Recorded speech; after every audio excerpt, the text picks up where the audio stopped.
अस्सलाम वालेकुम बरादरान इस्लाम, भाई बुजुर्गों, दोस्तों, मेरे आजिज़ साथियों।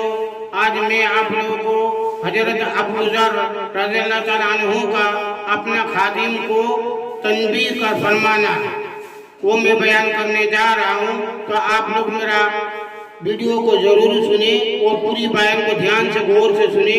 हजरत अबू ज़र गिराफी रज़ियल्लाहु तआला अन्हु मशहूर सहाबी है, जिनके इस्लाम लाने का किस्सा बाब नंबर 1 नंबर 5 पर गुजर चुका है।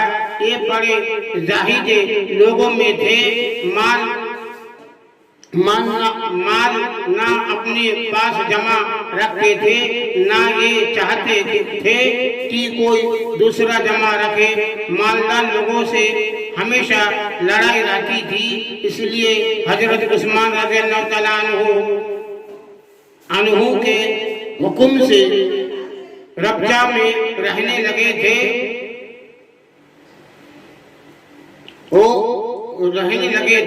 जो जंगल में एक मामूली सी आबादी थी। हजरत अबू ज़र रज़ियल्लाहु तआला अन्हु के पास चंद ऊँट थे और एक नाथपा यही कमजोर बूढ़ा सा चरवाहा था, जो उनकी खबर गिरी करता था, उसी पर गुजर था। एक शख्स कबीला बनु सुलेम की खिदमत में हाजिर हुए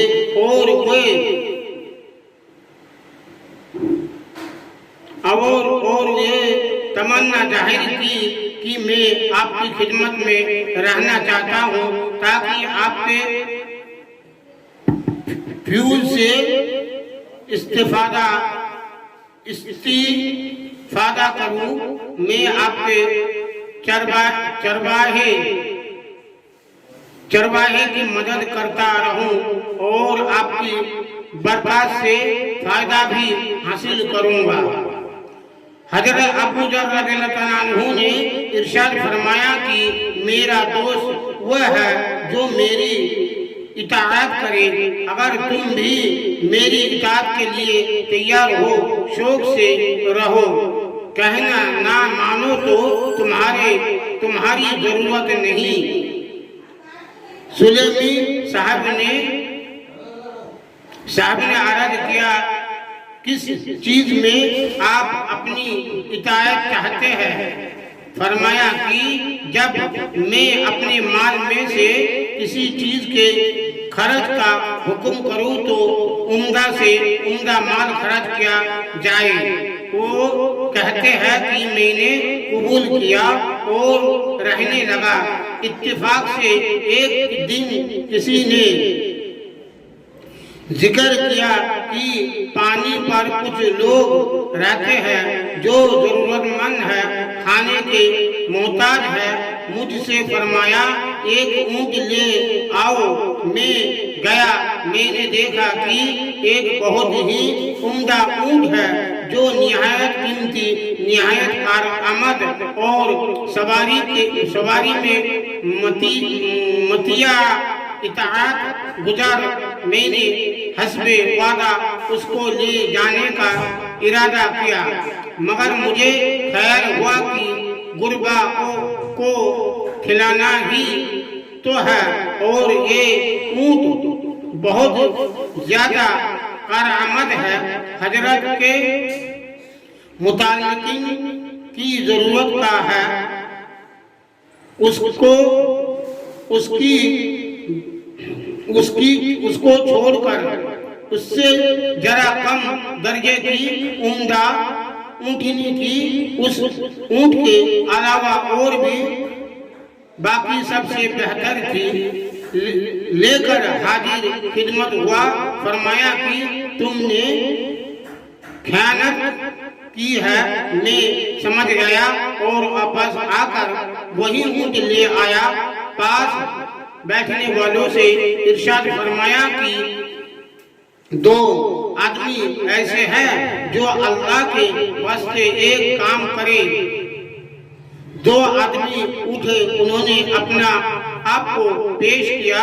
फरमाया कि इसको ज़िबा करो और ज़िबा के बाद गोश्त काट कर जितने घर पानी पर आबाद है उनको शुमार करके अबू जर का यानी अपना घर भी एक आदत उनमें शुमार कर लो और सबको बराबर तकसीम कर दो।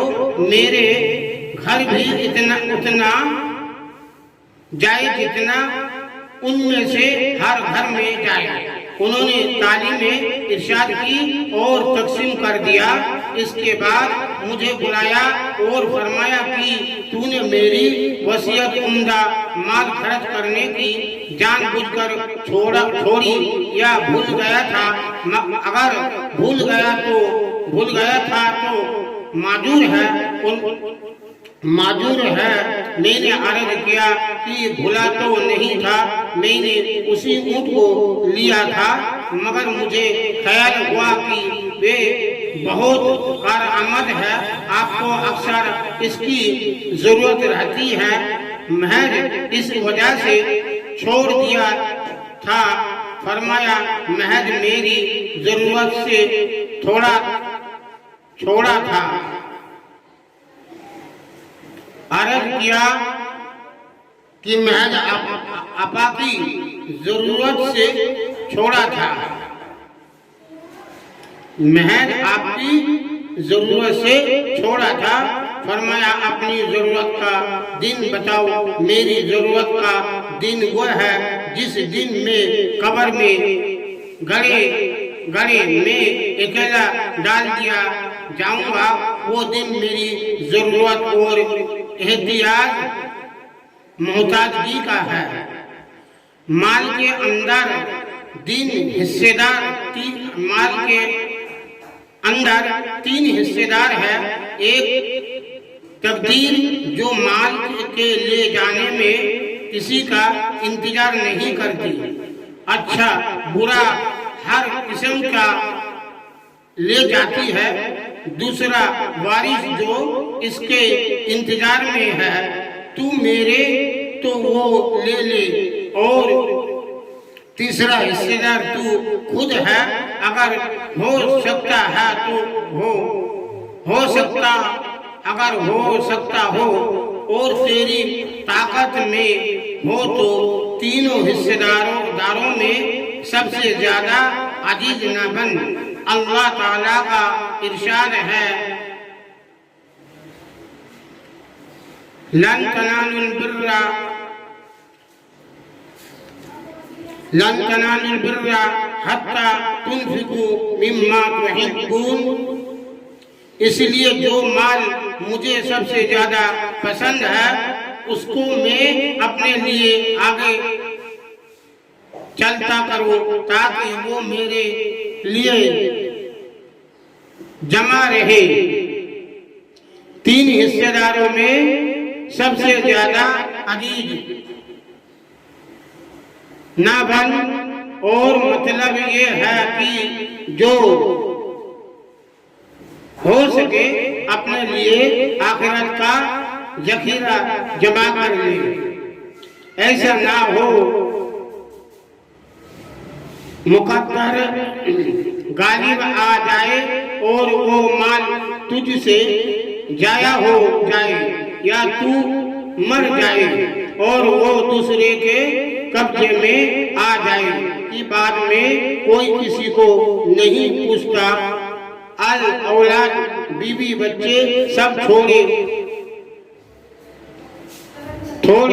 बहुत दिनों रोकर चुप हो जाएंगे। ऐसा बहुत कम होता है कि मरने वाले के लिए भी कुछ सदका खैरात कर दे और उसको याद रखे। एक हदीस में हुजूर सल्लल्लाहु अलैहि वसल्लम का इरशाद हुजूर